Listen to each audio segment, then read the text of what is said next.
Bhutale Srimate Bhakti Vedanta Swami Niti Namine Namaste Saraswati Deve Gauravani Pracharine Nirvisesha Sunyavadi Paschatya Desatharine Jaya Sri Krishna Chaitanya Prabhu Nityananda Shri Advaita Gadadhara Srivasadi Gaura Bhakta Vrinda. Everyone, Hare Krishna, Krishna Krishna, Krishna, Hare Hare, Hare Hare Rama, Hare Hare Rama, Rama, Rama Hare Hare. Hare. Oh, Srila Prabhupada ki.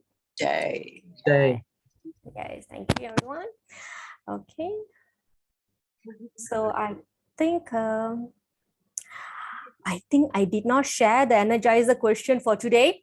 So the question is for the speak your mind is, what do you want to be remembered for? Okay, so we have very few people here, so I think everybody can speak. Haha, Pranam Prabhu. Over to you. No escaping. Oh. Okay. Okay, this is a tough question too. Really, Prabhu? People can be remembered for so many things, their contribution to community. Okay, what do you want to be remembered for? You yourself.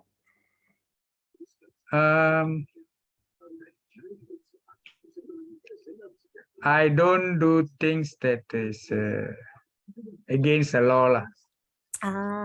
Okay. Law-abiding citizen. Something like that. Okay.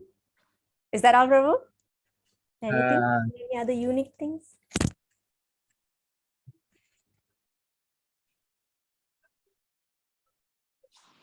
Prabhu, it's okay. Don't worry. Nobody's going to judge you. Don't think that I'm like talking big about myself. No, it's not like that. It's never like that. In our class, it's never like that. Come on, Prabhu. Speak your heart. Or how do you want your children to remember you, your siblings to remember you, or your friends, how you want them to remember you?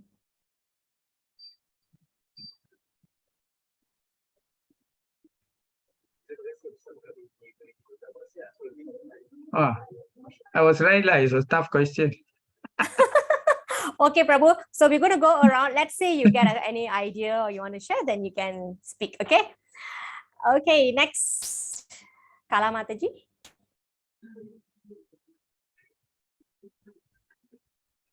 What do you want to be remembered for? For all the good deeds, Mataji.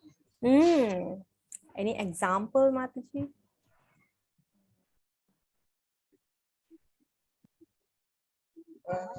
Help poor people. Very nice, Mataji. Very glorious yes, activity. Even in Bhagavad Gita, Krishna said, even the great souls perform charity. Okay, so yeah, that's good. Okay, thank you so much, Mataji. Yamuna Mataji. Just want to be remembered as someone nice. Okay, that, you are. No, I'm not. Yeah, it's just that there's like I've been very not a nice person for like maybe when I was younger, hot-headed and things like that. So what I do now is whatever I try to do now is to understand people, to accept people. So as you grow, I think it's part of the process of growing old. So instead of judging people, you just accept. So when you accept people, then you be nice. So just remember to be nice, not a hostile, not a person who is like, who's always mean to people and things like that. Criticizing. I don't want to be, I used to be very critical at one point of my life, which, yes, when I was younger, I mean, everything was not, that was one stage in my life. So I want that to be overshadowed with my nicety now. So I just accept and people talk to me and I just want to not be judging people. So I hope, so that's just being nice. That's all. Yeah, that's nice, Mataji. You have actually went through some evolution in your life, Yeah, yeah, transformed. So you want people to be remember you, your new, yeah. The the new me. new Yeah, you, the new you. Yeah. yeah. Correct, correct, correct. Yeah. So people change in a good way, right? So that's But usually something happens and then you change. So that happened to me. do So it the hard way, huh? yeah, I had to learn the hard way. So it's okay as long as I learn Okay, something. something good came out Yeah, of it. I will You just know, accept. charcoal Yes. has to go through some pressure to come out as a Yep. diamond. Let Yeah. it burn. You're a diamond now. So Oh no, not exactly. thank you But for giving your association, Mataji. Okay, yeah. So Pushpa Mataji, we are talking about how do you want to be remembered?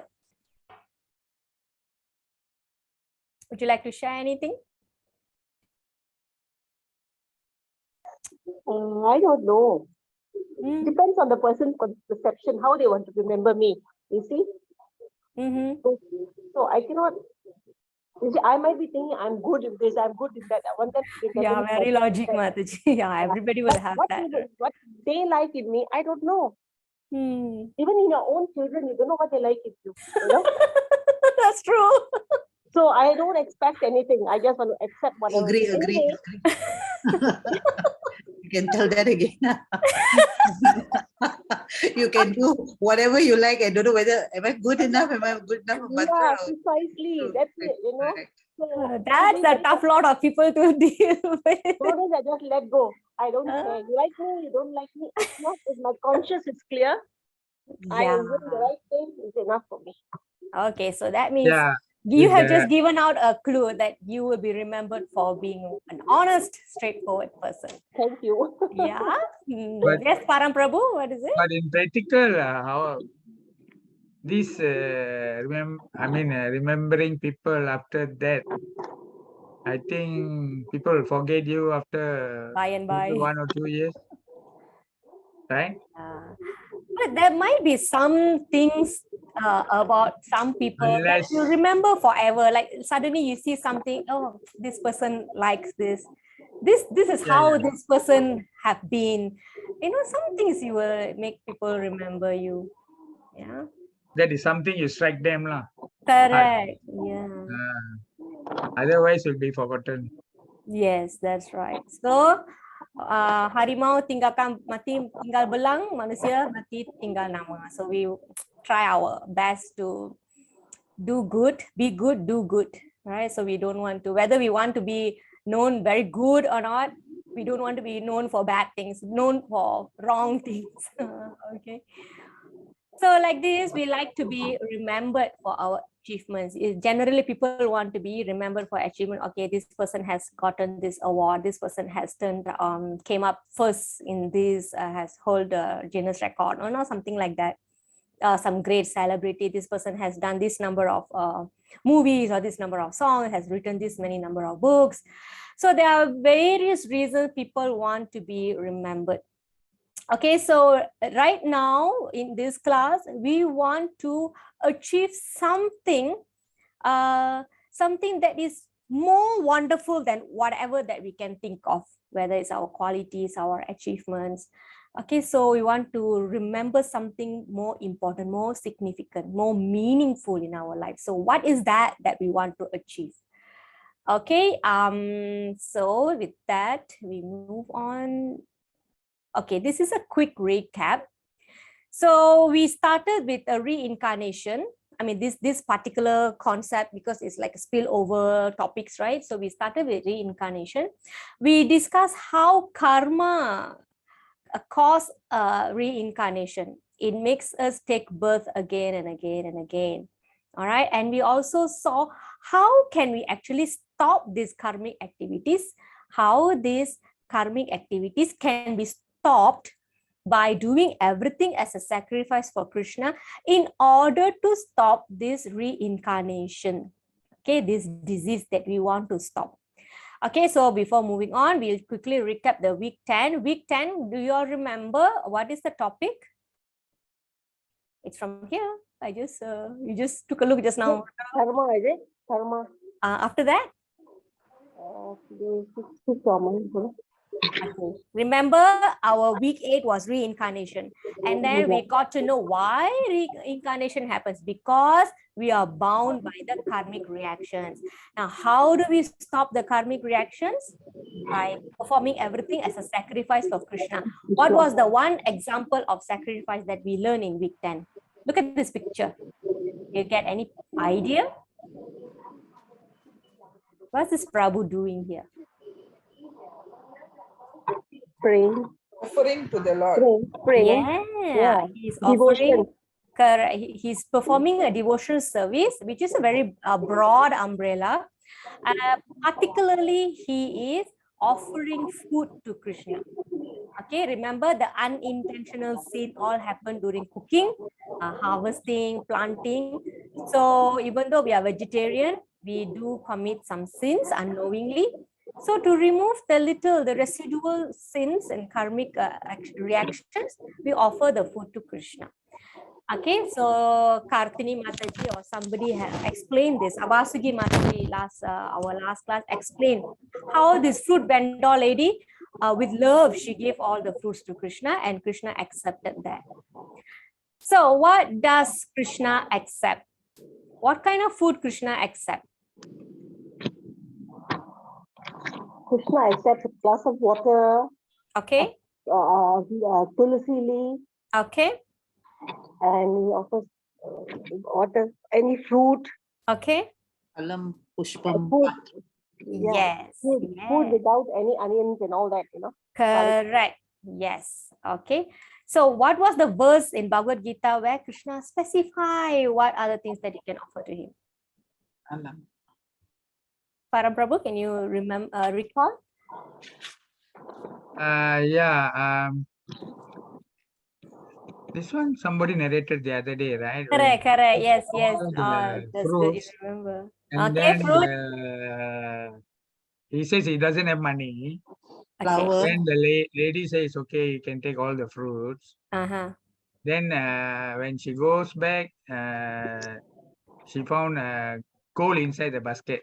Yeah, the jewels. Yes. But did she expect that Krishna will give her all those wealth?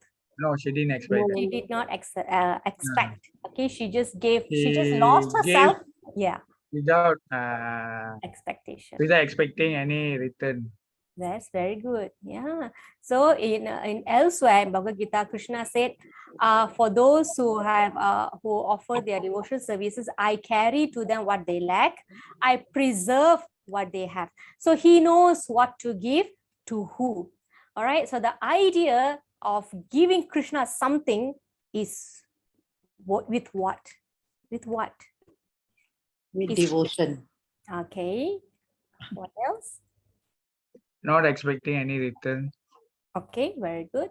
There were two important terms that we actually studied in Unconditional. Okay, what unconditional? Unconditional offering without any Offering. return. Yeah. Krishna, I give you 2 barfi. Please make me pass in the next 2 exams. No, we don't do such deals. Yeah, so we just give it. So what is the substance or what is the essence of our offering? What is that? Does he want our food?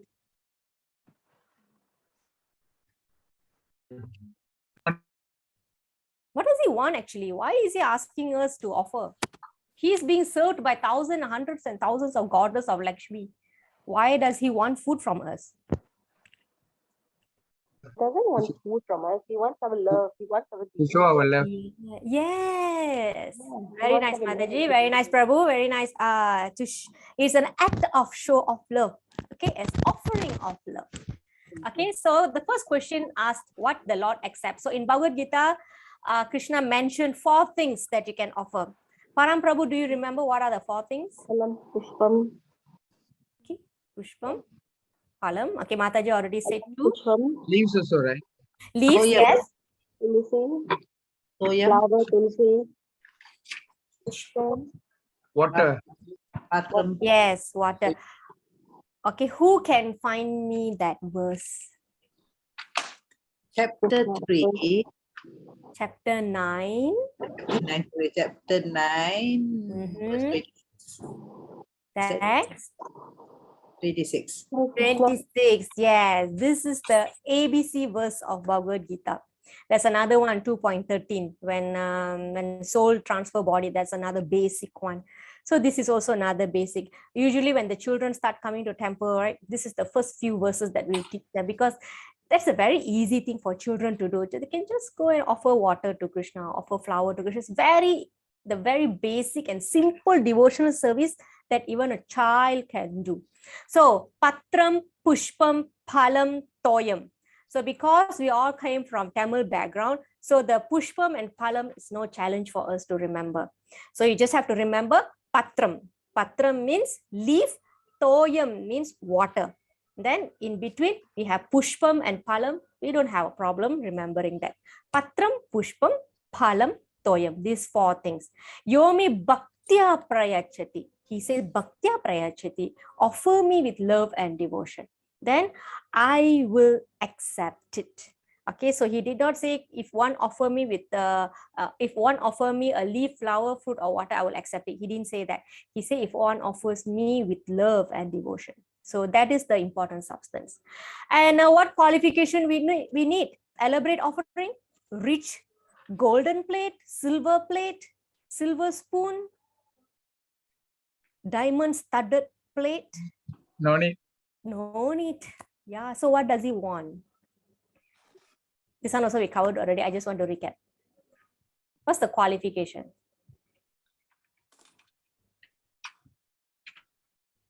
What is the qualification? We just covered that. We just mentioned it. Very simple. Krishna consciousness is very simple. The qualification for offering is, yes, the qualification for offering is love. That's all. Remember the Vidura story, the wife. What did she give? She was giving the leaf, the skin of the bananas instead of the banana. Correct. Okay, next, Sabari. Next, the other thing is Lord Rama meeting, Shabri. She was eating the berries and offering him the, eaten berries. The eaten berries, yes. Yeah, which Ramji accepted it, without any, disgust or what, just accepted it. So, it's with love. If you give anything to Krishna, with love. With love, yeah, that is a substance, yes. Yeah. And a little bit of background of the Vidura story is that Krishna actually received an invitation to Duryodhana's house. Duryodhana is a king, right? Like he's like a crown prince or something like that. And they were fighting for it. He's actually a prince, very rich. He invited Krishna to come to his palace, and no doubt the palace will give a very wonderful hospitality to Krishna, but Krishna didn't go there. He went to a hut where Vidura stays. So he's such a simple man. He went there. So it's very clear that Krishna is not after elaboration. Okay. Next, offering. Okay, what is the benefit of offering food? What does it do? Remember that a few diagrams I showed earlier, reincarnation, and then karmic activities, and then offering. So why we have to do this offering? Ultimately, for what? What are we removing from there? To consume blessed food. Okay, consume blessed food. So what does it mean by blessed food? When a food become not blessed, become blessed. When you offer it to God. Okay, so what makes the food becomes blessed? Of course, when you offer. So what yes, purify. What does it purify? All the karmic reaction in preparing the food. Yes, very good. So offering food releases us from sin. Very good. Okay, so after that, there is a quote from Nectar of Instruction that offering food and taking, like you offer me, I offer you, this is one of the loving exchanges. So we actually covered 6 exchanges of bhakti. Okay, 6 exchanges of bhakti. So 2 of it is accepting prasad and offering prasad. That's 2. So there are 4 more. Anybody knows what are the other 4? Okay, so let me just tell. Okay, offering gifts in charity, accepting that charitable gifts, offering, taking. Okay, Next, revealing one's mind of confidence, sharing knowledge and inquiring confidentially, getting that knowledge, asking and giving. Okay. And then accepting prasad and offering prasad is one of the 6 loving exchanges. So it comes from here. That is why accepting prasad and offering prasad is very important. It is called loving exchange. That's why when some generous people, married people, they always call people to come to their house and eat. They like to cook and give. I have one auntie, she every time got food in her house. She will cook something and she'll give somebody. So I understand this is how she exchanges her love. Okay, so it's very nice. Okay, next, how do we offer boga? Because our class was overshot because we had so many stories, I did not go through the prayers in detail, but I have shared the PDF where you have all the mantras there, what you should do when you offer the food. Okay, so last time when I gave my mom all this mantra, she said, oh, this is very difficult. It's okay, I'll just chant Hare Krishna like this. Oh yeah, you can do that also. I say, because she's an old person, so her intention is okay, and she's chanting Maha Mantra, which is that's why it's called Maha Mantra, because it fills the gap of any offenses or any gaps, any lapses in your mantra. So that's still okay. All right. However, if you want to have a proper offering, then you can use the mantra that I shared. Okay, so I think that's about it for our recap. We are going to enter chapter 11. Sorry, week 11, Ante Narayana Smriti. So I think this is Telugu. Any Telugu people here? Ante Narayana Smriti. What does that mean, Mataji? Ante Narayana Smriti? Ante means always, is it? That's it. That's it. That's it. Okay. That means that is it. Okay. Okay. Okay, so we have few more people. I'm so happy to see you all. Thank you so much for coming. Okay, so again, we want to link in our previous weeks. Okay, we discussed about how reincarnation happens. I mean, why reincarnation happens because of karma, and that how to free ourselves from this karmic reaction is to perform bhakti. Then we saw a practical example of executing the bhakti, which is the offering of food to Krishna.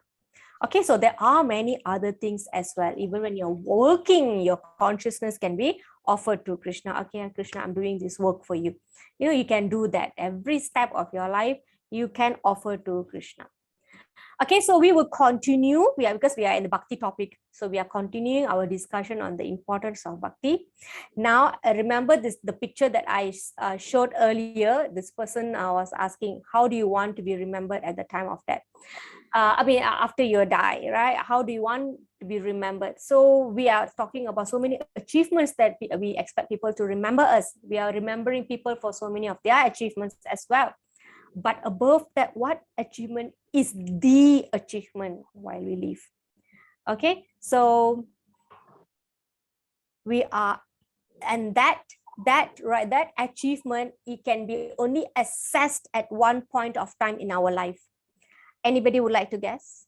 What is that? When is that?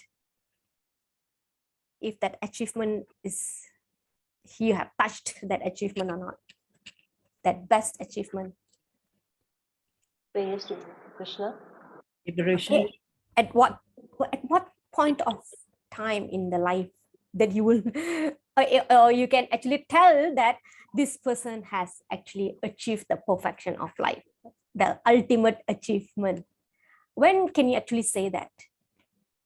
Total surrender to Krishna. Okay, how do we know that? If that person or if ourselves have actually surrendered? At the time of death, we think of Krishna. We can say his holy name. Exactly. You gave me that chapter. Okay. You see, okay, very good, Mataji. That's all right. Okay, so at the time of death is the time that we can actually tell whether we have perfected our life or not.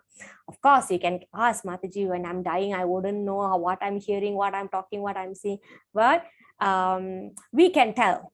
All right, when we see somebody is dying, we can see how's their consciousness.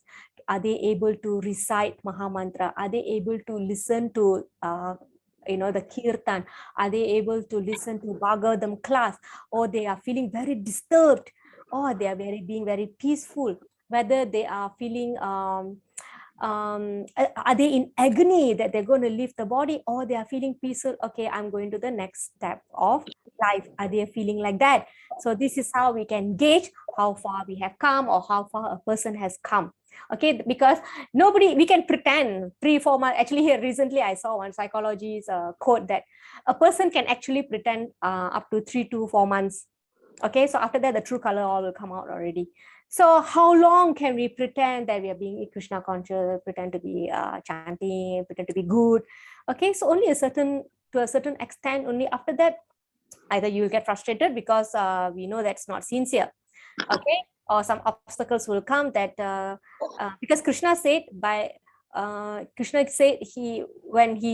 somebody offers sincerely wants to offer devotional service to him, he will give understanding to them so that they can come to him. Okay, so if Krishna doesn't show mercy, then the person cannot advance. So I was talking about how you know how far you have come. So when you have difficulty, also you think of Krishna. When you're feeling happy, you're thinking of Krishna. So we have to train like that. So usually when we have difficulties, either we that's where we pray very hard, or otherwise we would get frustrated. Why I'm praying and it's not being fulfilled? What is the point of me praying? So two things can happen. Either your faith will be increased, or the faith will be gone forever. Okay, so that's how we can gauge how far we have come and whether we are advancing or not. All right, and this is what taking us to the final exam. Okay, so we will sit for this final exam with Yamuna Mataji. Roja Mataji. Roja Mataji, right? Yeah, not me, not me. I forgot. Yes, Mataji. Yeah. Okay, yes, Can you yes. hear me? Okay, Roja Mataji, yes. So correct.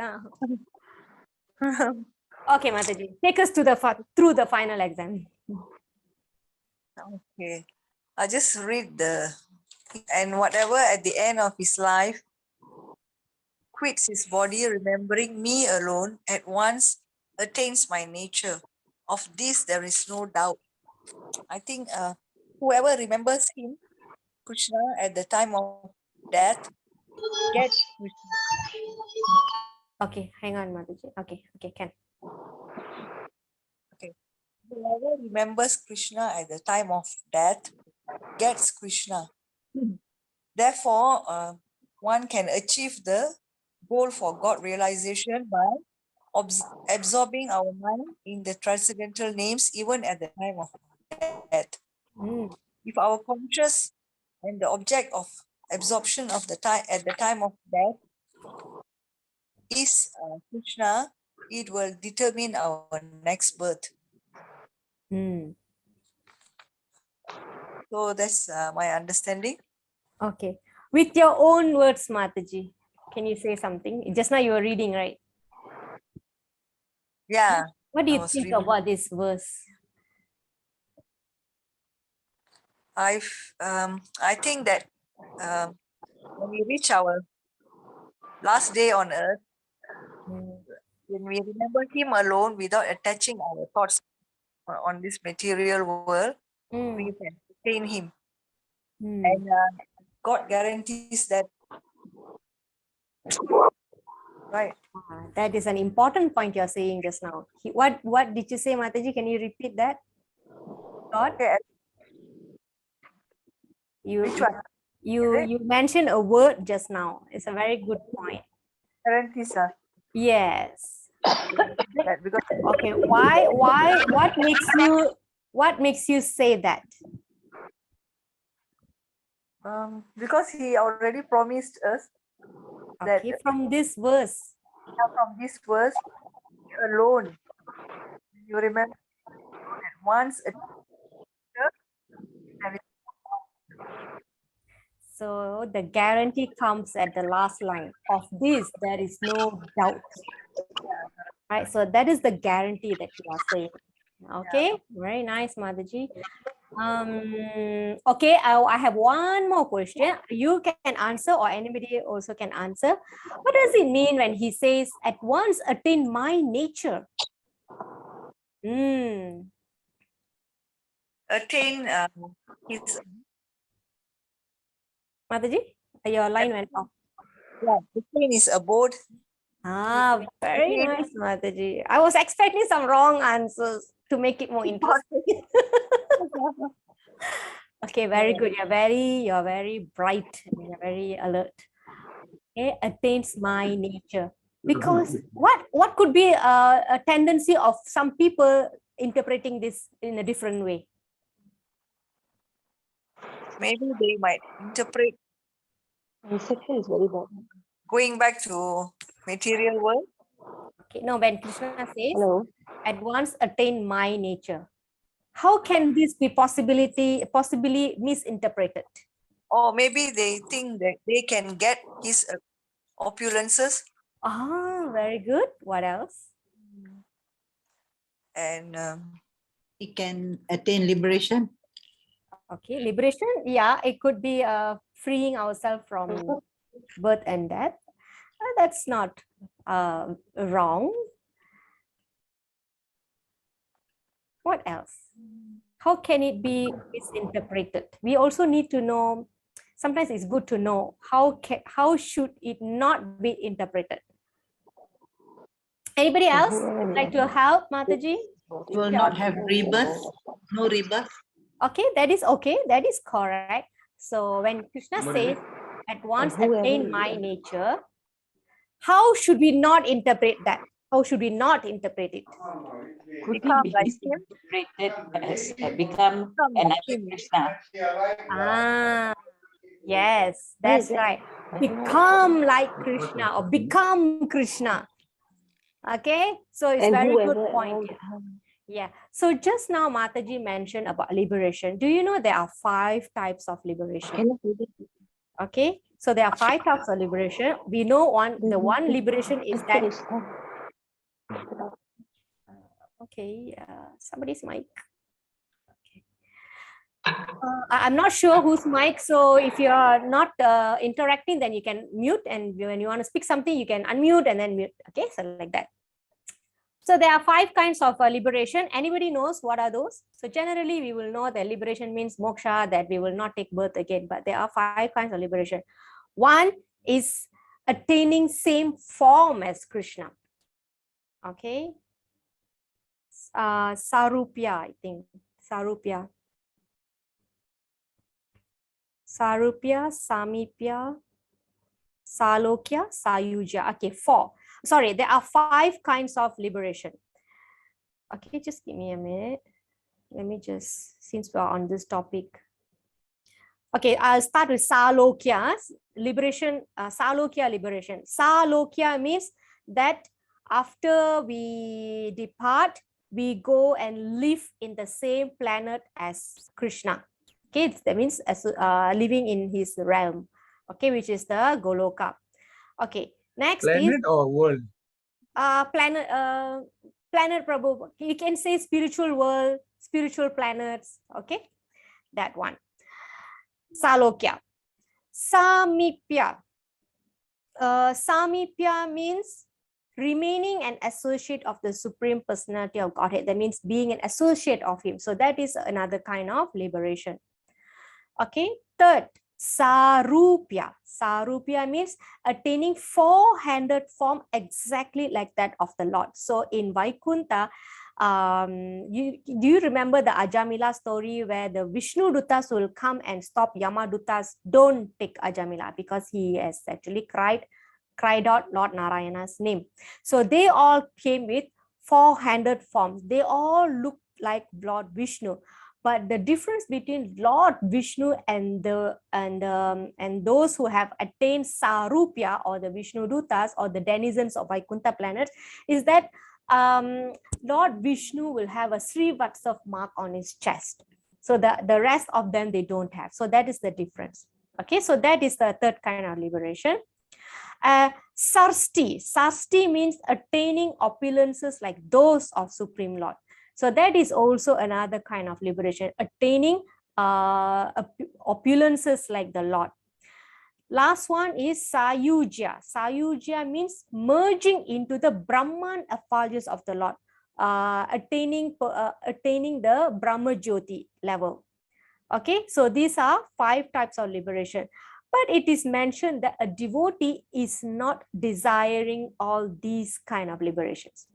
For devotee, they only want eternal servitorship. They always want to be a servant to the Lord. When they go to a spiritual planet or spiritual world where Krishna lives, they want to continue serving him. Okay, which means when if they are there, that means automatically they are not coming to the material world. So this is what a devotee wants. They don't want, I don't want same form like you. I don't want same opulence like you. I don't want to be a friend to put a hand on your shoulder and be equivalent to you. I don't want all that. I just want to forever be your servant.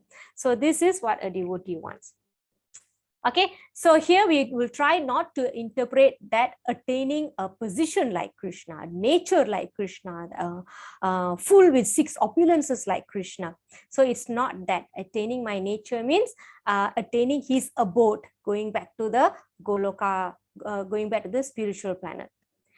Okay, so that's 8.5. So this picture is about Bhisma waiting for his final moment.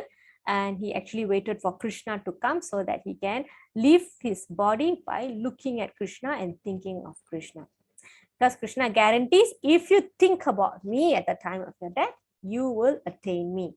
And he guarantees that. Mataji put it very simply, guarantee, but it's very deep, guarantee. Okay, next. Okay, the next few verses from this chapter 8 we actually covered already in our level 1 and level 2. So I wanted to ask somebody to present, okay, instead of just me explaining. Okay, 8.6, Yamuna Mataji. Okay. Right. I just try this, see whether you can. Is it audible? Yeah, I can hear you. No, not me. This audio. No. What's that? Tyajatyante kalevaram. Can hear. Yeah. Tam tamevaiti kaunteya. Sada tadbhava bhavitaha. Is that your voice, Mataji? Oh, of course not. I've got It sounds like you. I thought you recorded it and then you are playing. No, I just the audio because I didn't have time to actually this thing. So it it says here the translation is whatever state of being one remembers when he quits his body, O son of Kunti, that state he will attain without fail. So I'm very glad that you gave me at the 11th hour. Because you're a nice person. Immediately I left whatever I was doing why. just to come and do research. I'm being a teacher, we're always researching something. So the puppet is, where's my puppet? Hold on, yeah. It says whatever one remembers upon giving up the body at the time of death, O son of Kunti, one attains that state being always absorbed in such contemplation. So it says, do I need to read the puppet? No, Mataji, you read already, right? You just have to just briefly explain to us only. You're on mute, Mataji. No, I'm not on mute. Do I need to read? No, you don't have to read. You just explain in your own words. Maybe just 1 minute also will do. Can hear me, Mataji? I think you muted your keyboard or something.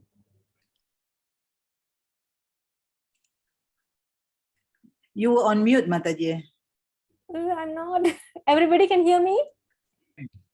Yeah. Yes. Yeah, I think Mataji muted her keyboard code. Can you hear me? Yes, I can. Pushpa Mataji, can you hear me? Oh, sorry. Yes. Yes, we can all hear you.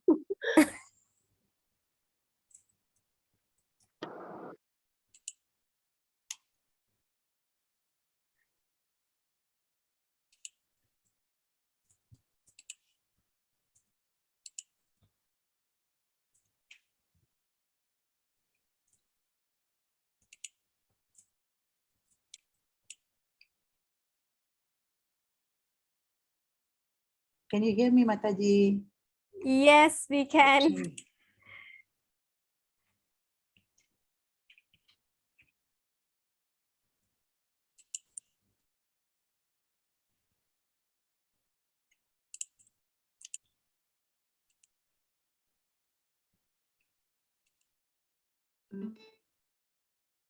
Can you hear me now?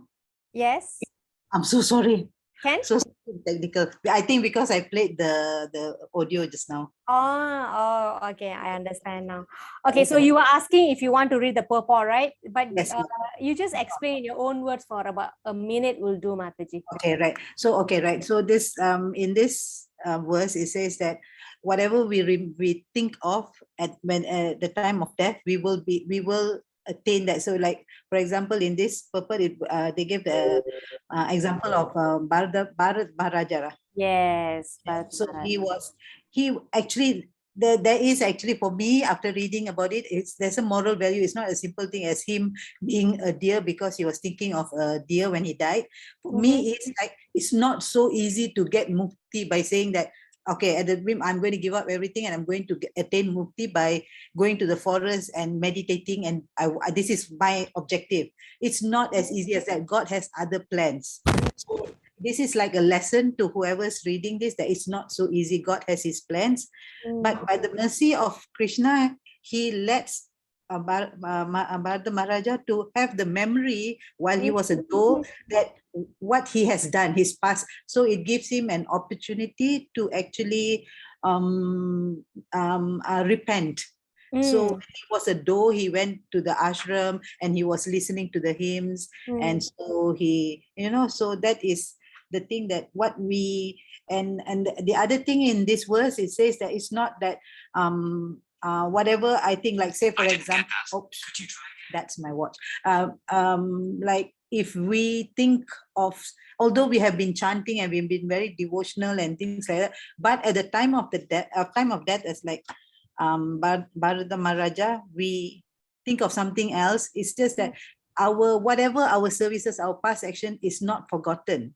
It will be there with us and it will serve us later on. So and as you said just now earlier, if another way of what at the time of death, even if we can't say the Maha Mantra, if we have someone to come and chant, if we are with all our tubes in us and things like that, so there will be someone, a family member or an associate or someone who comes and does this chanting for us. Even if they can't come to the ICU, they are chanting for us. They say this chanting is for, so yes. so it's so we somehow we will get Krishna's mercy. Very That one nice. will work, Mataji. Long distance, you mean? Yeah. I hope it does. Yeah. Like a Reiki, of course, power of prayer. Because so- yeah, sorry, Babu. Yeah, but how effective it is. That is power of prayer, Prabhu. I think that is even more effective because someone is actually thinking of us. That means our good deeds has actually made them want to pray for us. So I think that is even more powerful for me. It's definitely powerful. It's definitely powerful. You know why? Because generally we want people, when we are not, like Mataji said, when we are not able to, we would like to be surrounded by people who can do the chanting and reading for us. Okay, like many of our sannyasis, they left their body in the association or in the company of the mantras and readings. Now during COVID, we had lost a couple of sannyasis in the hospital because due to the procedures, right, you're not allowed to have people around. So in this situation, for example, His Holiness Bhakti Charu Maharaj, when he passed away in 2020, when it was peak, right? July 2020. So imagine a sannyasi who has actually is actually a Prabhupada's disciple, and he has actually contributed a lot to the preaching mission, and he has dedicated his life to the mission of Srila Prabhupada. And what kind of situation he was in when he was not surrounded by devotees around him. All right, so what happens at that time? The entire world was praying for him. The entire world was praying for him. So definitely there is a meaning in the when we say power of prayers. Not that our prayer is going to save him because he's already a pure devotee, but this is how it works. We always perform a send prayer, because when somebody is in trouble, how much can we go and physically help them? So the least that we can do is offer our prayers. So it's definitely, it works. And one time somebody asked our Guru Maharaj how to help somebody when we are not able to physically, and Guru Maharaj said, pray for them. Pray for them, or when you do chanting, you can dedicate some number of rounds for them, for their benefit. Okay, so in that way also it can be done. Okay, also when you're reading and chanting, you're not only benefiting that person who's leaving the body, it benefits us and the benefiting people around us, as well as the subtle bodies that's around us. Okay, so everybody, subtle body means the non-human beings around us. Yeah, so that also benefit. So it's a very wholesome activity is happening there. Okay, so it's definitely powerful. And what else? That is why also we ask blessings from people, because if we don't believe in the power of blessings, then why do we ask the blessings? Because that is all about energy, isn't it? So if you want to go into the energy topic, then that's how it works, right? We're all talking about energy and emitting good vibes. So these are transcendental vibes. So it's more powerful than any other vibes. Okay, so I think Mataji pretty much covered that. So I have a question. yes, Prabhu. Why did COVID-19 happen? Is it a cleaning process? What process, Prabhu? Cleaning process. Cleaning. Overpopulation. Is it? Everybody wants to play. Because it's selective, right? We wouldn't know how's the selection, because some people, they simply never took care of their SOP. Okay, so that's how it happens. But anyway, we know that it was created in lab, unless there's evidence that it's not created. So it's all humans intervention, because in Bhagavad Gita, Krishna said this verse, Maya Dakshina Prakriti. Under my direction, everything is moving perfectly fine. Okay, so when human go and interfere, this is what happens when they cut down trees, fire happens, and global warming happens. So they can't blame God, why this is happening, because all this done by us. All right, so are you all agree that the virus was made in lab? They made the virus and they made the vaccine. That is what we know, but then how it affects people. Without God allowing it, it wouldn't have happened, right? Of course. Yeah, because why? The whole material world is running on karmic reactions. Why some people are affected, why some people are not affected. So you remember there are three types of miseries. One is caused by our own mind and body, one is caused by other living entity, and one is natural disaster. So being born in this material world, this kind of a problem always come. If not in this shape, it's in a different shape. If not in this color, it's in different color. Everybody dies, but they die in different ways. That's all. Only that is the difference. So basically, when the time comes, then we have to go. But how and why the cleaning process is happening in such a grand scale, that I don't know. Because in the previous also we had Ebola, we had plague. So things happen in wholesale. All right. So that technically, I don't know how to answer that, Prabhu. But what I can tell is that everybody dies, but they die in different way, different time.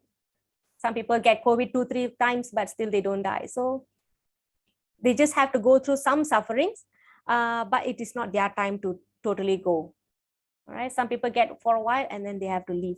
So For example, for Bhakti Charu Maharaj, he was actually the last class that he was speaking. He seems like I'm going to dedicate my life into preaching. So he was talking about death as if he knows already. People say maybe he knows already, can feel it already. So, and yet he went to US because he knows that what is the point of staying at one place fearing death? So I might as well preach. Okay, so that was mentioned as well. Later, towards the end of the class, I will play an excerpt of a lecture that he delivered before he passed away. Okay, we are closing to 9 o'clock. I have many more slides to go because I want to do Damodara Leela. Okay, so I don't think I want to touch these two because I already covered this in level 1, because what will be on his mind when he's dying, what will be on the mind of is the fly. Okay, so the fly, basically the fly will be thinking about the frog. Okay, the frog is gonna eat me. Okay, so it dies with the frog's thinking. So the next birth, it may take the frog's body because that's the last thing on its mind. So we have to be careful about what is on our mind at the time of death. All right, so this is the conclusion about that. What we remember at the time of death decides the body in our next birth. So therefore, whatever we do throughout our life decides what we will remember at the time of death. So remember, the process is like this. However our life has been, that thoughts will play like a flashback at the time of death. Now, what thought that we had at the time of that body or consciousness we will get when we take the next body. Okay, so this is the flow. Okay, what do you think you would remember at the time of death? Oh, can we have 2 people to just share? A very short one, just very short one. What do you think you would remember at the time of death? Don't know. Oh, what do you think, Prabhu? What do you like most? Okay. Before that, those people die in sleep, right? So what happens to them? That is a very sad state, actually. Somebody also asked in one of our classes, I think. I don't know this class, the other class, because generally people say died peacefully in sleep. Yeah. Right? So how would we know what they're thinking about when they die?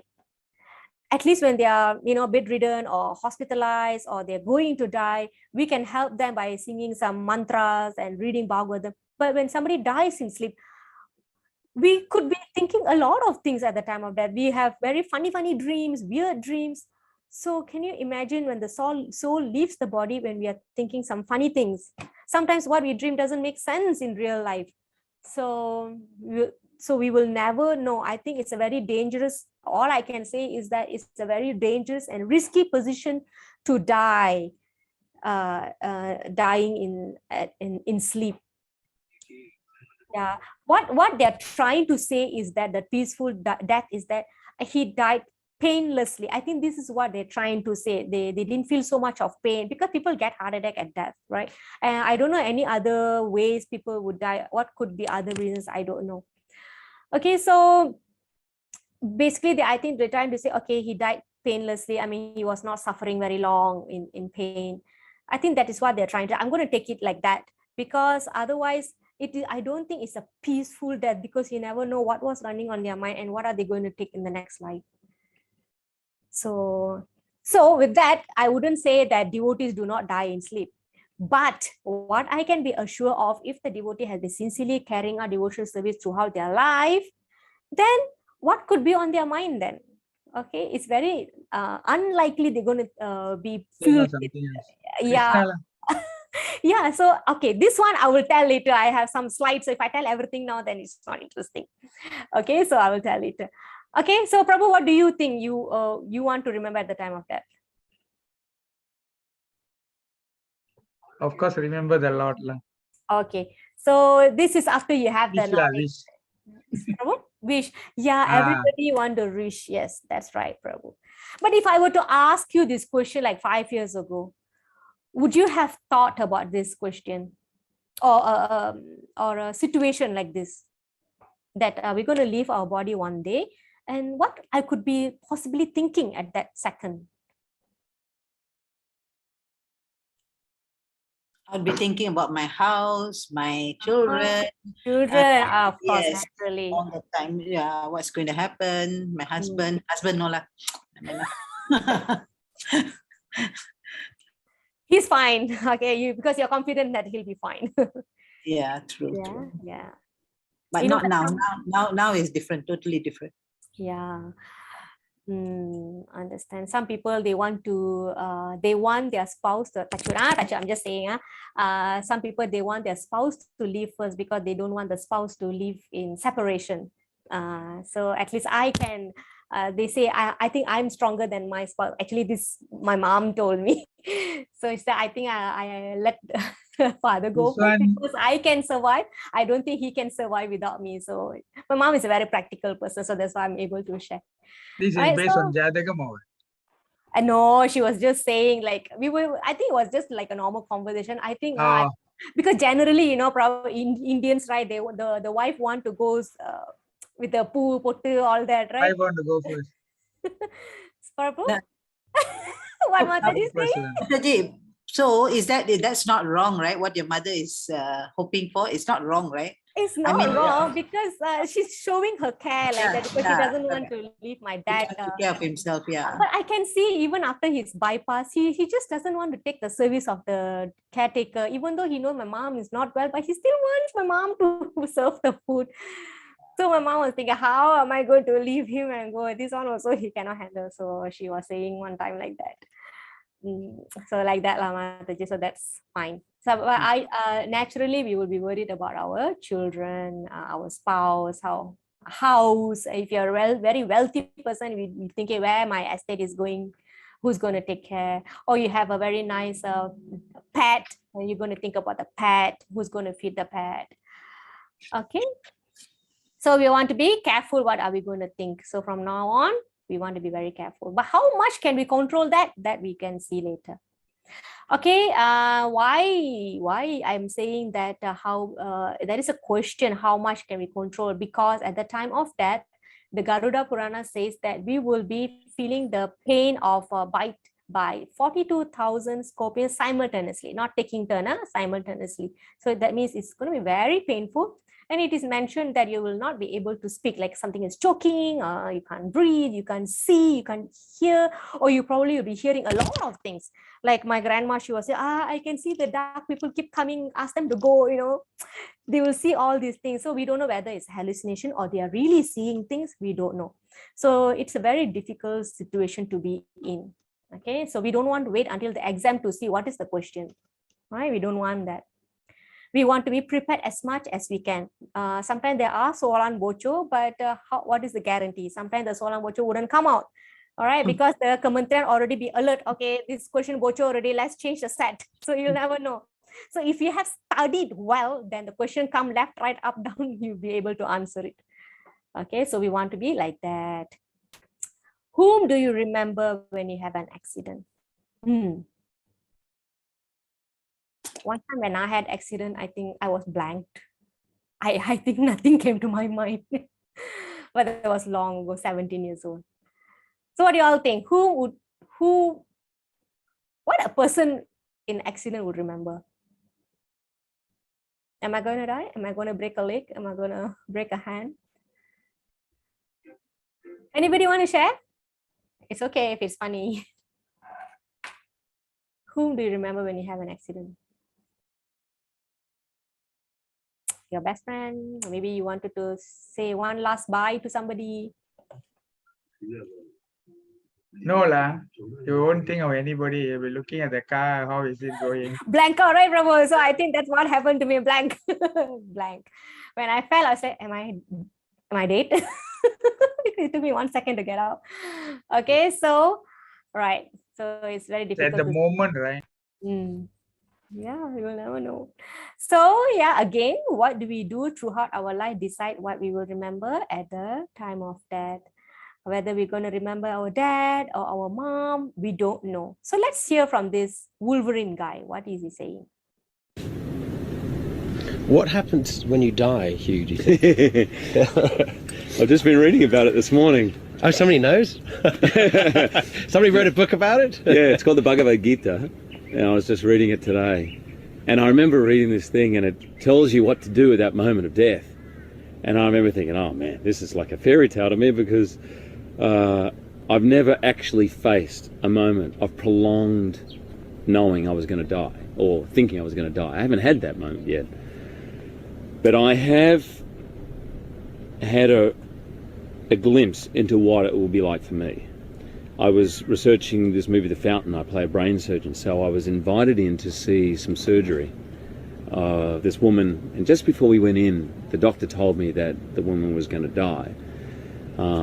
It was a recurrence of a tumour, and it was the size of he said almost the size of a tennis ball in her brain. He said, we're going to operate on it.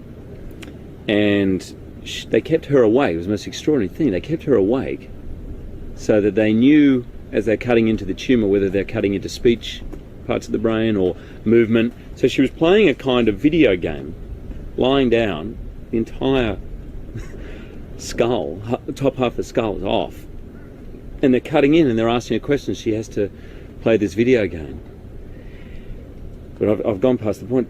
As she was wheeled in, I just had the information that she was going to die. And she had blonde hair. My wife has blonde hair. And for about a second, I almost was sick from the fear of thinking, what if that was her? And then I won't lie to you, then almost straight after that came the idea, what if it was me? And I was terrified, absolutely terrified. Because bottom line is, for all the work you might do in your life to prepare for that moment, I realised I was miles off it, miles off being ready. I mean, I think if I could aspire to anything, that great story about Socrates on his death, when he'd taken the poison, and the poison was going through his body, and he's explaining how it's going up his body, and he's starting to go numb in his feet, and his disciples, I suppose, for want of a better word, are crying, and he turned to him and says, why are you crying? I've prepared my whole life for this moment. And he was fine with it. He was absolutely fine. And in fact, quite calmly explaining what was going on in his body, because he wasn't attached to his life in the same way he wasn't attached to death. I think death, you said at the beginning of this interview, you said, I'm going to ask you a very simple question. What is God? And I think death is as simple as that. I think it's another moment. It's another moment that we live through. And my feeling is, whilst our attachment to the sensorial life, which is really our connection to this, it's really our only connection, real, to this creation, is what we perceive through the senses, that goes, that somehow the soul, or the God within you, kind of carries on. I don't know. Maybe it takes. I've read lots of different things. You go into some kind of waiting area. You take on another body. I mean, I grew up with the whole idea of heaven and hell, and there'll be judgment. And I think there probably is, but I think it's just more simple, cause and effect.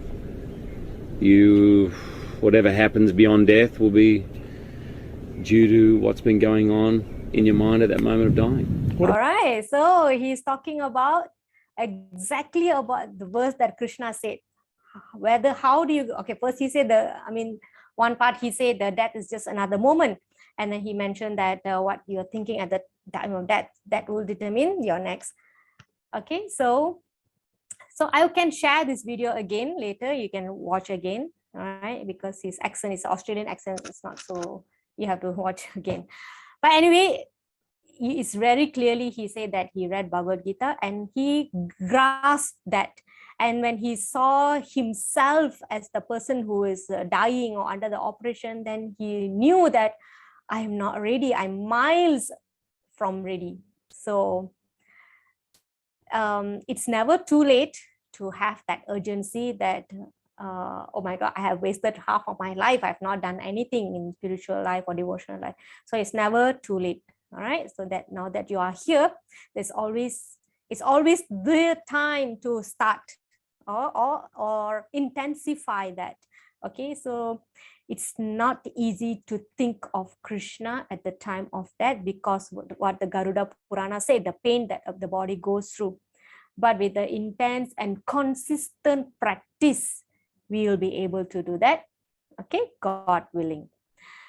In essence, it is important to have proper thoughts at the time of death. What we do throughout our life decides what we will remember at the time of death. So this line, we've been seeing this numerous times, so please don't take it for granted.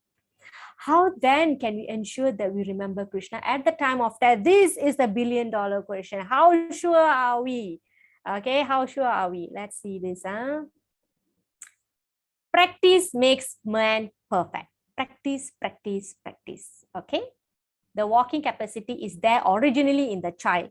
So the moment a child falls, none of the parents say, oh, he's not going to walk. I think better not get him to walk. No, they know the child can walk. So they give him all kind of aids to help him to walk. So practice, practice, practice. Can we have somebody to read this one, please? Who has not spoken today? Okay, Sarus Mataji. We have Sarus and Sarus. Sarus Mataji. Shall I read? Yes, Mataji. Thank you. Devotional service in practice, sadhana bhakti. Practice means employing our senses in some particular type of work. Therefore, devotional service in practice means utilizing our different sensory organs in service to Krishna. Some of the senses are meant for acquiring knowledge and some are meant for executing the conclusions of our thinking, feeling, and willing. So practice means employing both the mind and the senses in practical devotional service. This practice is not for developing something artificial. Okay, thank you, Mataji. Thank you, Mataji. So here I have underlined. Welcome, Mataji. So I have underlined some phrases, very important phrases, that practice generally means you are employing any of your senses, doing something again and again and again. So devotional service is about engaging all your different senses in working for Krishna. Okay, it could be acquiring knowledge, it could be working senses, acquiring knowledge senses, it could be working senses. All right, so in devotional service, the practice means you're engaging both the mind and the senses, internally and outwardly. Okay, and this is not to get something artificial, this is to gain the spiritual credits. Okay, so who can do this? Who can do this? Let's see who can do this or who cannot do this. Okay. It is said here that the devotional service is a natural instinct of every living entity. It's not saying every human being. Okay, so that is a difference. Every living entity. Why? Because even a child can take part. Okay, and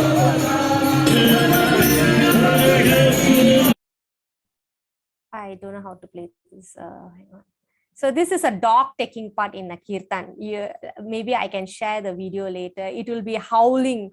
All right. So it means that any living entity, their natural instinct is to take part in a prayer. Everybody can do that. So even the aborigines who don't have the Gita Gyan class or things like that, they also know how to surrender themselves to a higher power. They pray to tree, they pray to sun, they pray to moon, because they know that something higher is actually controlling them, influencing their life. So they know they acknowledge something is more powerful. Okay, even uncivilized men like the aborigines offer their respectful obeisances to something wonderful exhibited by nature's law. Okay, so the example like this, child dancing to kirtan or even dog. Okay, okay, so I think I should give you the differences why we are saying this one. Okay, devotional service in practice. So if you remember, we always say that the pure devotional service will burn all our sinful karmic reactions and things like that. So before we step into before we can qualify our devotional service as pure, we have to start doing it in practice mode. We have to practice like waking up in the morning, doing our chanting, offering, listening to class, attending the class. These are all in practice. So pure devotional service comes when we can perfect this practice. Okay, so that is the difference. So in nectar or devotion, there are three kinds of devotional service. One is devotional service in practice, devotional service in ecstasy, devotional service in pure love of God. Ecstasy means you forget yourself. So we are not at that level, like we cannot trance, like we don't do that. Okay, even Prabhupada is not encouraging us that, because that can be easily imitated or made it artificial, right? People can just make it up and you will never know who is actually is involved. You never know. And this kind of showing devotion service in ecstasy can actually earn cheap adoration from public, and that also Prabhupada prohibit us from doing that. Okay, so like you cannot go to a secluded place and chant like Haridas Thakur. No, because Prabhupada doesn't want anybody to see the devotee and say, oh, look at him, such a great soul, he's sitting and chanting for a long time.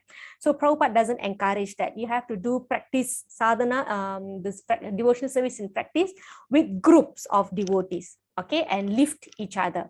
Okay, we're not going to get name, fame, and glory by performing devotional services. Okay, so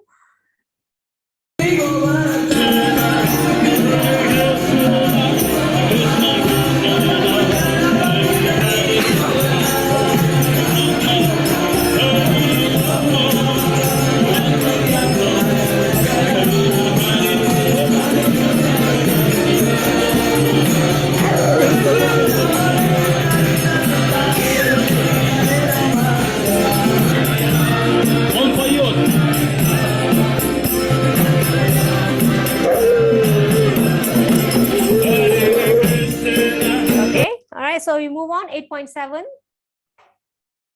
Who's the Mataji? I forgot. Is that Kala Mataji? Hare Krishna Mataji. Yes, Mataji. Yeah. Okay, Mataji. Okay. Therefore, Arjuna, you should always think of me in the form of Krishna, and at the same time carry out your prescribed duty of fighting with your activities dedicated to me, and your mind and intelligence fixed on me. You will attain me without doubt. To my knowledge, Mataji, Krishna instruct Arjuna to engage in material activities. Krishna does not say one should give up his prescribed duties or engagements, can continue their responsibilities, and at the same time do think of Krishna by chanting Hare Krishna. By chanting can free us from material contamination and engage with Krishna. And then it will transfer us to Supreme Planet, which is Krishna Loga, without any doubt. Yes. Okay. Okay, So thank you. Yes, very nice, Mataji.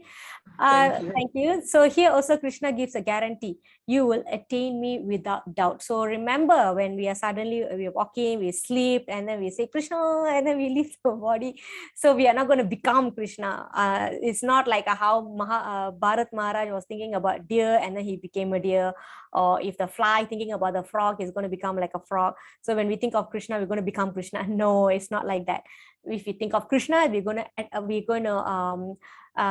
attain his loka, or we're going to be born in a devotee's family. We will never know. Okay, that one all Krishna only can tell to what level our devotional service is, and he will give us the suitable next life, whether we're going to be born in material world again in a devotee family, or we're going to be going back to Godhead for good.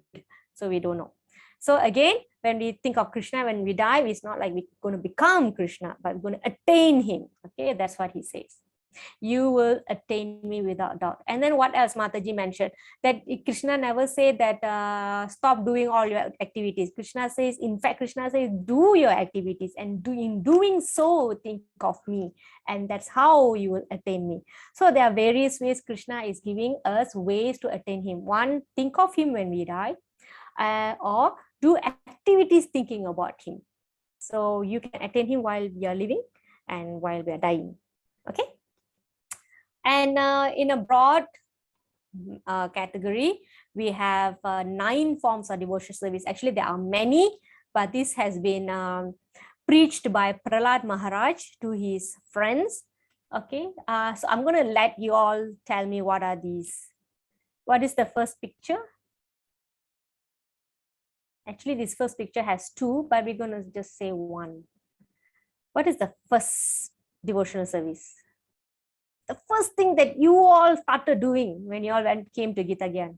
When you came to Gita Gyan, you already started your first devotional service. So what is that? Sharanan. Listening.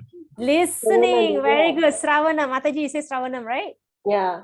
Yes, that's right. After that, in level 1, level 2, level 3, you all are doing the second devotional service. What is that? Chanting. What else? Chanting. Hare Yes. Krishna. Chanting, yes. What else? Okay, the word is kirtanam, but how are you doing in Gita Gyan? Of course, after the class, you are doing your morning chanting, evening chanting. But during the class, what you all are doing? In the beginning, we are singing kirtan. Okay, that is also kirtanam. What else? Prayers. Mataji? Prayers, is it? Not yet. Not yet, okay. Kirtanam. What does this kirtan? What comes under this kirtanam that you all are doing? Maha Mandara. Okay, that's all right. What else? What else? What else come under kirtanam that you all are doing? Offering. Studying, acquiring knowledge. No. Listening, No. chanting. Hunting, is it? Okay, chanting sudah. In remembrance of the Lord. Talking about- belum lagi. No, talking about the God. Talking about- Yes, talking. When I ask questions, you're talking. When I give you a sloka, you're explaining. That is also kirtanam. You hear, you churn out. You input, output. Okay, so Sravanam, Kirtanam. So usually it starts with Sravanam because that's how babies also start talking, right? Because they hear how the mother, father talking. That's how they talk. Third one. What is Prahlad Maharaj is famous for when he was being attacked? What was on his mind? What was he doing? He was constantly remembering Vishnu. Okay, remembering. So that is Smaranam. Okay, you hear in the Gita Gyan class, you reciprocate, you interact, that you're doing kirtanam. After that, you go home, you remember that, okay, yesterday we learned this, last week we learned this. So this is Smaranam. Okay, so when you remember, you speak, you remember better. Okay, that's how it works. Okay, next is Sravanam, Kirtanam, Smaranam, Archanam. Archanam is here. Archanam means offering. You do your puja. Okay, Archanam. And I'm gonna run fast. Okay, this is Vandanam. Vandanam means glorifying Krishna, offering praise, glorify. So when we go in front of the Lord, okay, whatever deity that you are praying, right? Whenever you go to temple, don't go and ask, I want this, I want this, I want this, I want this. No. So how do you pray then? You know why we are paying money to the priest to do the archana? Why? Because they have actually dedicated their life to learn up the mantras, God's names. So those people like us, when we don't have the access or ability to recite the mantras on our own, we pay them the money so that they can recite the mantras to the Lord, and we hear it. We hear it and then we absorb in that thoughts, glorify. So we are taking part in glorification. So that prayers, right? if you see clearly, those prayers, they don't ask for give me house, give me money, give me this, give me that. No, all the prayers, whether it's Devaram or the 4,000 Divya Prabandham, Alvar songs or Nayama songs, if you see carefully, nobody is asking for any material benefit. They always ask, give me undying love, undying service, please take me as your servant. This is the prayers. One, they glorify the Lord, like you're so beautiful, you're so great, you're so this and that. Okay, how great are you? Want that. Second, requesting for service. Is basically, it is this only. Okay, so this is Vandanam, of glorifying Krishna or offering prayers. Okay, after that is Sakyam. These are all Krishna's boyfriends. Okay, so a person can actually offer or serve Krishna as a friend. He can do that, or he can serve Krishna as a mother, can serve Krishna as what else? Parents, Vatsalya, Sakya, servant, as a lover like Radharani and Gopis. And then as a neutral, that one is also another kind of serving of Krishna. But what is encouraged for us is that to serve Krishna as a servant. Okay, what else? Pada Sevanam. So this is a clue. He's showing his padam. So how to serve Krishna's legs? Can we, sorry, here, Pada Sevanam. How can we be like a mother Lakshmi and go to the Shira, the Parkadal and go and massage his leg? We can't do that. So how do we do this Pada Sevanam? Anybody knows? How do we do this? How can we do Pada Sevanam for Krishna? I don't know whether I can do Damodara Leela or not. It's 9:17 already. Anyone? How can we do Pada Sevanam? All this we can do, right? How to do Pada Sevanam? Bowing this Why feet. is it here? Bowing at his feet. Okay. Bowing. Can also. What else? Prabhu? Param Prabhu? Do you all have the slipper or something like that? The Paduka. Ah. Yeah, like Ramar's Paduka, right? Like Bharadan was keeping and ruling the country with the Paduka. Okay. So the answer is we can use our own feet. How? So listen carefully. Yeah? So how we cannot go and touch Krishna's feet and massage. Krishna has so many Lakshmis to do that. Okay, we cannot go and massage him because he's lying nicely, comfortably on Adisesh. Okay, that one all taken care already. But what we can do is we can use our feet to go to temple. We can use our feet to walk on the holy places. We can walk around the deities. We can walk around the tulsi plant. Okay, so this going to a tirtha is Pada Sevanam. Okay, right? So this is how we do Pada Sevanam. Okay, so of course you can see the picture here. When somebody asks you a question, okay, tell me how to do Pada Sevanam. So now you have information how to do the Pada Sevanam. Finally is the Atma Nivedana, total surrender, like how Bali Maharaj totally surrendered to him, because he said, I don't have any more land to give you, Krishna. You just put your leg on my head. I can only give my head. So he total surrender, even though he's from a demon lineage and he was actually doing the yagya to attain the position of king of heaven. But when Krishna asked, he gave himself. So that is Atma Nivedana, full surrender. Okay, so these are the 9 forms of devotional service. You missed one, I think. This one, Sakyam. Sorry. No, Sakyam done. Sakyam is Sakyam done. Sakyam done. Sorry. Dashyam. I missed Dashyam. Dashyam means servant. Remember there are 5 types of ways that we can serve Krishna. So actually I didn't touch this picture, but here here on Krishna I covered Sakyam. So Dasyam is this. The best example a person could serve Krishna as a servant is given on Hanuman. Hanuman is given as the best example of a servant because there is no selfless servant like Hanuman, like how Hanuman served Lord Ram. He can actually tear his chest and show, he can actually fly, and instead of taking a small herb plant, he took the big hill and came. He jumped over the Lanka ocean. So the way Hanuman served Lord Ram is amazing. Okay, in fact, it is said that actually Krishna, Hanuman can defeat Ravan, but when Bhima asked Hanuman, "You are so strong, so mighty, now why didn't you kill Ravan? Why you have to wait for Ram to go and kill? Because Ram didn't tell me to kill him." So he's so abiding, he's so obedient to Lord Ram that even though he can do some things that he never tell, "Oh, Lord Ram, this is a small matter, please give it to me, I can settle it." He never say that because the master didn't tell him to do that. So that kind of servant Lord Hanuman is. Okay. And talking about Lord Hanuman, maybe I can mention this also. So Lord Hanuman is always present wherever there is glorification of Lord Ram is happening. So long ago, we had this, our temple president, Uttama Prabhu.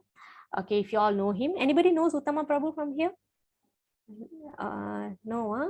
Okay, so Uttama Prabhu was our temple president and he was loved by so many people. Okay, so one time Uttama Prabhu was giving, he used to give when there's Ramanavami coming in, he will give 3, 5, 4, 5 days Rama Katha, like every day.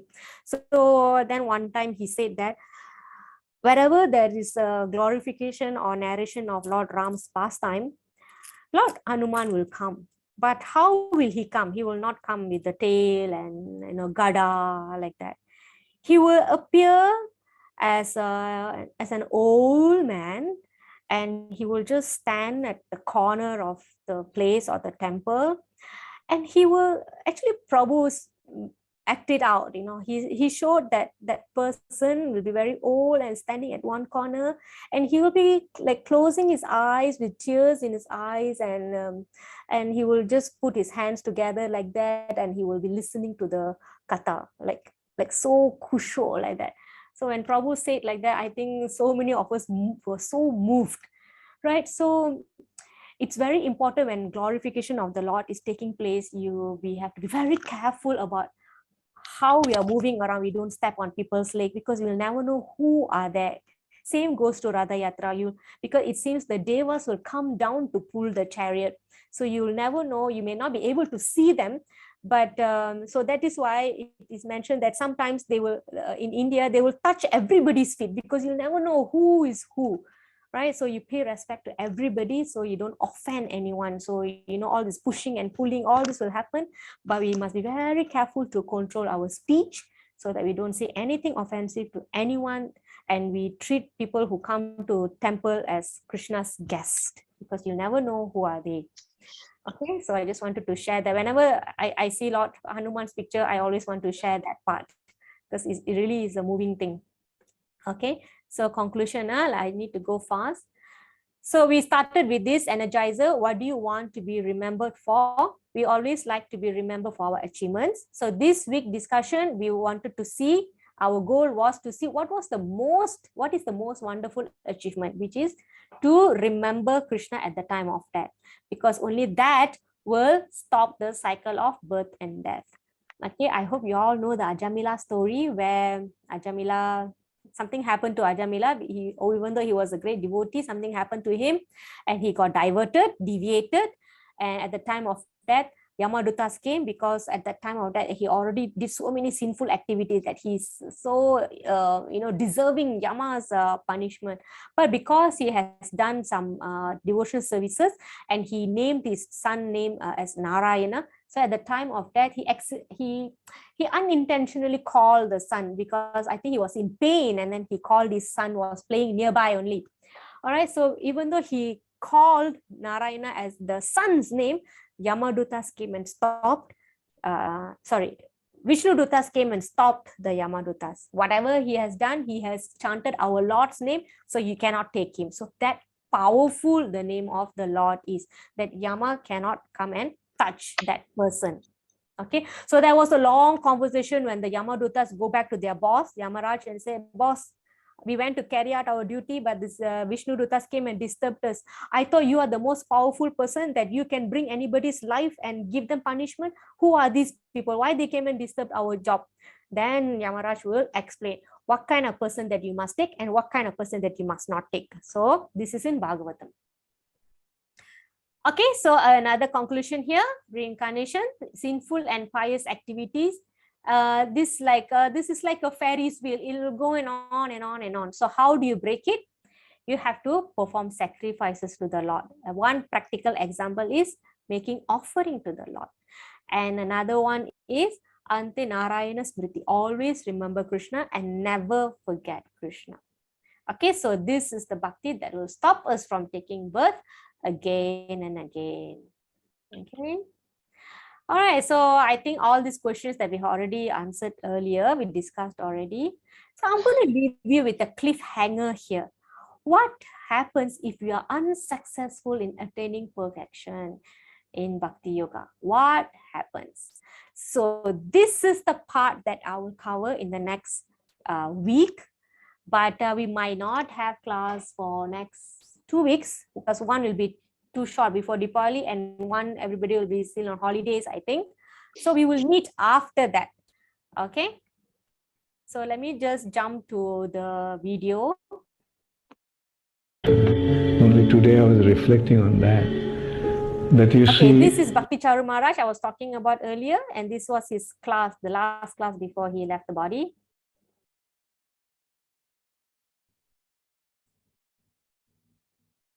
Today I was reflecting on that you see, what do we usually pray to, what do we expect that we can leave our body being surrounded by devotees? Hold on, somebody's mic is noisy. I'm going to mute. Okay. But in a situation like this, we may not have the devotee association. We may be in a hospital. No devotee will be allowed to come near us because of this contagious nature of this disease. And we won't be able to hear about Krishna, we won't be able to think about Krishna, we won't be able to remember Krishna. Now also we won't be able to remember Krishna, meaning like others will not remind us of Krishna. So we have to depend upon Krishna ourselves. We have to pray to Krishna with all our hearts that Krishna, please, please don't allow me to forget you. Please let me remember you at the most difficult time when I'm going to leave my body, and now the situation is as such that I am become bereft of association of your devotees. You have mentioned the association of devotees is the spiritual sky. Association of devotees is your internal potency. So now I have become unable to have that association. So please let me remember you on my own, and I depend upon you. Please don't allow me to forget you. Please, this is my only prayer.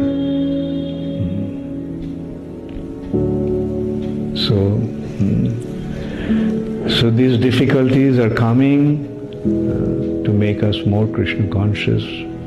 These difficulties are coming to remind us that we have to use all our means, all our resources, all our ability to become Krishna conscious, to remember Krishna all the time and never forget him. This is the time we are going to face that challenge. Remember Krishna all the time and never forget him. Thank you all very much. Okay, it's very moving class, right? Because this time Maharaj was still okay. He was well, totally well. He has not gone overseas yet. So how was he able to tell this situation where a person might not have the association of devotee at the time of death. And he was so particular about saying that pandemic season and being in hospital and everything. So the best way is beg Krishna now that please don't let me forget you. Okay, so this is the best that we can do. But in the next coming week, I will tell more how actually Krishna can help us, or what we should do, and what the great acharyas in the past have done. Okay, so it is a well-known uncertainty that whether we can remember Krishna or not. So one answer Maharaj has given here, and that is how his life has been exemplary like that. The entire world was praying for him. Okay, so definitely he is somewhere serving Krishna, or maybe Krishna has sent him to preach in another universe, we wouldn't know. Okay, so thank you very much. I think if you all are not rushing, I can actually run through Damodara Leela. If anybody would like to leave, you can go, but there's no problem. Who wants to stay, you can actually stay. Let me just run through this Damodara Leela, because some may not be familiar with the pastime. Mataji, you're going to share the video just now? The video? Yeah, I can, Mataji. Yeah, please. Yeah, I will share in the group. Really moving. Yeah, I understand. Okay, let me run through. I'm so sorry if I'm running like too fast. So just bear with me, okay? So this is Damodara Leela. I'm going to narrate Damodara Leela. So this Damodara Leela happened in the month where Diwali falls, okay? So one day, okay, this is Vrindavan. It happened in Vrindavan, of course. So when Krishna was still a baby, okay, he was little, okay, he used to go around and steal butter from other people's houses, okay. So this is Mother Yashoda. So because he likes to go and steal, and the Gopikas will come and complain to Mother Yashoda, your son comes to our house and steal our butter and ghee and spread it to the monkey and cowherd boys and everything. He'll complain, So Mother Yashoda was like puzzled. Why my son is going to other people's house and stealing the butter? Okay, so they call your son is a thief. Okay, so she's wondering, she was so much into thinking, why Krishna is going to all the houses to steal butter? Is it because my butter is not satisfying to him? Okay, Nanda Maharaj has 900,000 cows. So how could it be that he has no sufficient milk or butter in the house, that he has to go out and steal? And Mother Yashoda was thinking, I think the maids are not doing their job very well. Today, I am going to sit down and churn the butter. So you know what she does? She takes the, Nanda Maharaj select, what kind of milk that Krishna drinks on an everyday. They will select 1,000 best cows. Okay, so they will feed that cows with rich grass. Okay, and then these 1,000 cows will give milk to 100 best cows. Okay, so from there they will choose 100 best cows, and the milk from these cows will be given to the 10 best cows. So from that 10 best cow, it will be given to 10 cows, one cow, and that milk is taken for Krishna. Very exclusive, the milk for Krishna. And that such milk, right, Mother Yashoda put it on the stove. Okay, she put it on the stove. It was boiling. So while boiling, she was sitting down and churning butter. So while she's churning, what she will be singing glories about Krishna, the cuteness and the beauty and everything. And then suddenly Krishna woke up. So he woke up, he was so hungry, and he asked Mother, milk, milk, milk, milk. So as she was feeding him, she heard the sizzling sound in the kitchen. The milk was over the boiling. Okay, and because the milk was so special, that she actually put the Krishna down and she ran to the kitchen to save that milk, because that's an exclusive milk, isn't it? But the inner pastime, there's another pastime, another significance of this milk, why it's pouring over when Krishna is feeding, why the milk couldn't wait. In Vrindavan, everything is alive. Everything is servant of Krishna. Everything is alive. So when they see that we are here to serve Krishna, but Krishna is drinking Mother Yashoda's milk, we should not leave. They want to commit suicide. So that's how the milk over pours on the stove. Okay, so now Mother Yashoda dropped Krishna on the floor and she went to save the milk. So what the little Krishna did? He was so angry. So he was so angry that he was neglected by the mother. So he wanted to do some mischief. You know, when children, they want attention, they do some naughty things, right? So as Krishna is the same. All these naughty things come from him. So he wanted to do some mischief things to grab the attention of Mother Yashoda. So what he did, remember the butter the Mother Yashoda was churning, he took a stone and broke it. Palm broke already. Okay, he was very angry, he was so sad, he was crying. Okay, he broke she was actually churning yogurt. Okay, what happens after that? Not only that he broke it, he took that the yogurt or butter, he started feeding monkeys. Okay, he started calling his friends and giving. Okay, he ran into another storeroom and there was a lot of butters there. That also he messed up. Okay, and he broke that also. He took one rock, he threw, and then he broke the pot, and then he was drinking when the butter or milk was falling down. Okay, that's how he was celebrating that incident. Okay, so when mother came back and she saw, hey, where's this boy? Why my pot is broken? Then she saw the footprints. He saw Krishna's footprints. Aha, this is where you went, huh? She took a cane and she went looking for him. She followed the step and she saw Krishna was still stealing butter and he was feeding the monkeys. She was so angry. She started chasing. Krishna saw with so much of fear in his eyes. He started running. Okay, he started running. Okay, so like this, he was running. This is the illustration. And Mother Yashoda kept chasing him. So she went chasing and all the flowers were falling. Okay.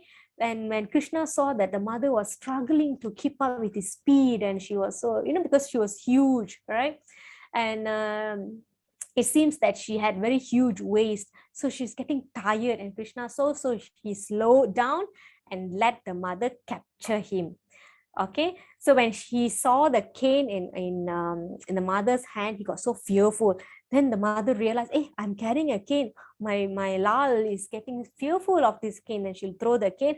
Then she took him. She went to the grinding mortar and tied him around. I'm sorry, I'm going past them very fast. Huh? She tied it around. She wanted to tie with one string first, but the string was not enough. Okay, then she called the maid servants in her house, go and bring more string. I need to tie Krishna. So every time she wants to tie the string, is just like magically, it's just not adding up. It's not tying. Okay, so and they brought all the ropes from the house and brought to the Mother Yashoda. Still, she cannot tie it. Okay, she has the determination. But what Krishna has to give? Krishna has to give the mercy for the devotee to tie him. So he saw how the mother was so exhausted. So he said, okay, let me stop my game. Okay, Ma, you tie, like that. So finally, Mother Yashoda tied, because one is because he was so mischievous. Another thing is that because he's very small, she was very fearful that she's going to go and attend the chores in the house. Okay, so if he goes and nobody's going to keep an eye on him, he's going to go around, he's going to get himself hurt. So for that, she will tie him around. Okay, so she will put him there and she'll go.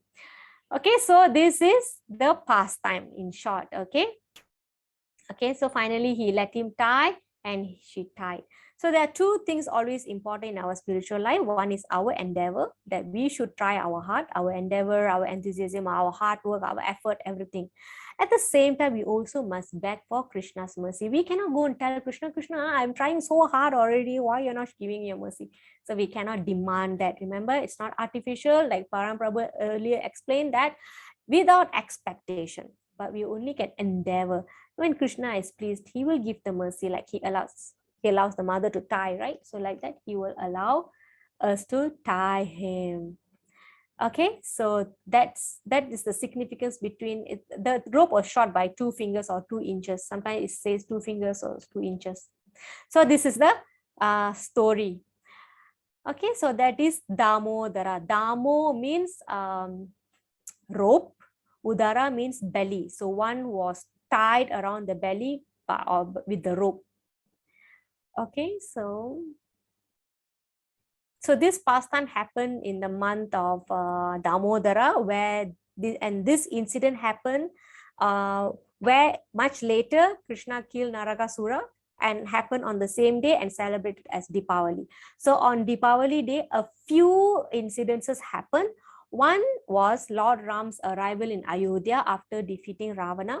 Second is Mother Yashoda tying Krishna around the waist. And third is the famous Narakasura story. Okay, so that is why we celebrate the whole month as Damodara Deepavali month, and we offer ghee lamb to Krishna. Okay, because he loves ghee, he loves butter, he loves yogurt. Okay, Damodara, one whose belly was bound with rope.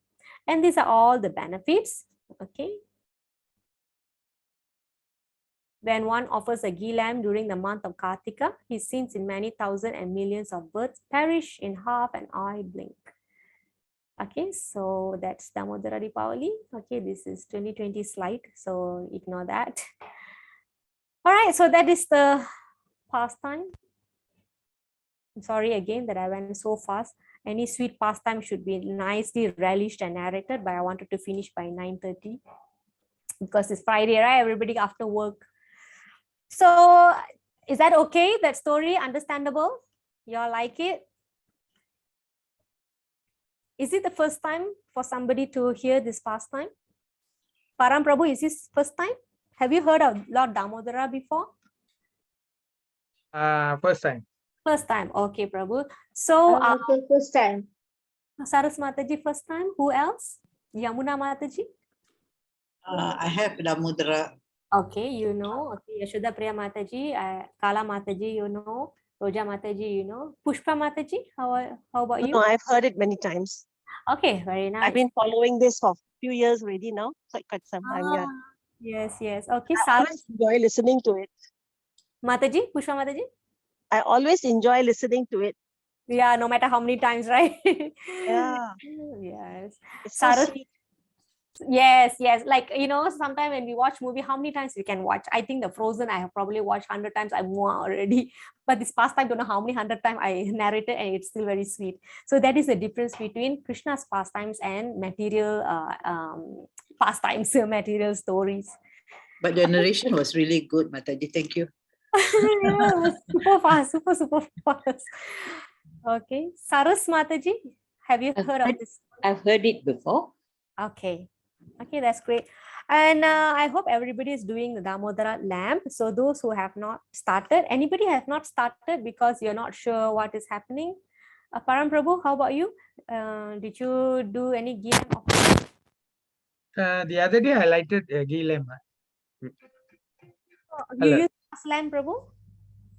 I came to the ISKCON temple and lighted the ghee lamp. When okay. Oh, that one is I think Ramanavami, right? That one, April, is it? Yeah. So now this Damodara, it has actually is during Kartik one. That time you came with when you met me in the temple, right, Prabhu? Yeah. So that was not Kartik month. That was April. Yeah, it's not Kartik. Yeah. So, but it's a similar thing. We are using clay pot to do at home. But the thing is you can use brass lamp where you can wash and use, or you can use ghee stick, like you can use a satay stick, round it, wrap it with a cotton ball, and you can. Yeah, that day I used the ghee stick. Okay, you can do that, Prabhu. So you do that, try to do that every day. We actually started on Sunday up to 8 November. So especially on Deepavali day, so you should get, we should try to get our family members to do that, because usually when we talk about Deepavali, we always makan, enjoy, firecrackers, all those are fine. But the actual spirit of Deepavali is what we want to know. One is Lord Ram's victory over evil. Second is Lord Damodara's pastime, and third is Krishna killing Narakasura. So generally people know the third pastime only, but now we have more knowledge, and it's a month-long festival. So it is mentioned that if you offer ghee lamp during this particular month, it's like a cheap promotion. It's a 10-10 sale, like that. 10-10 sale, 11-11 sale. It's like that. So Krishna is very, very merciful during this month. Why is just not only mentioned the scriptures and the devotees are saying, because I have actually seen how it has actually transformed my own dad, who has been very anti, but I was doing Damodara program in my house, and I can see how he actually transformed. His consciousness transformed from very extreme and fanatics, and then he started to mellow down and things like that. And then he started inviting people to the house. And last time he used to reject prasadam, now he's asking for prasadam. So sometimes you cannot preach to some people, but you can bring in Krishna into their heart in this way. So Lord Damodara pastime and Lord Damodara month is very special in that sense. So you can just try that out, because if you don't try it out, you'll never know the sweetness and the power of the Damodara month. Okay, and sometimes once I have actually simply asked somebody who was in a very distressed person to just offer ghee lamp. I was not promising them anything that your problem will be solved or what, but the person started doing, and then he turned vegetarian, he stopped smoking and drinking, and now the children is doing. So all this I didn't do with expectation, but he's very appreciative about that. So again, this is another example how Damodara month can transform somebody. Okay, so if you want to do something good for somebody, I think take opportunity now. Okay, now this is the cheap sale. Okay, so you have to take that opportunity. So I just want to request that please spread that information to all your families and friends, even if they don't do it in their house. Let's say it's not convenient, you call the neighbor or friend, come to your house and ask them to do. Maybe you can have extra lamp, extra sticks like that, ask them to come and do at home. If they are nearby, ask them to come and do every day. Okay, so then you see how. Okay, there'll be always benefit and it's everlasting. Okay, so any questions? Okay, Mataji. Yes, Mataji. The number of circles isn't that 4, 2, 3, and then 7, or is it just 7?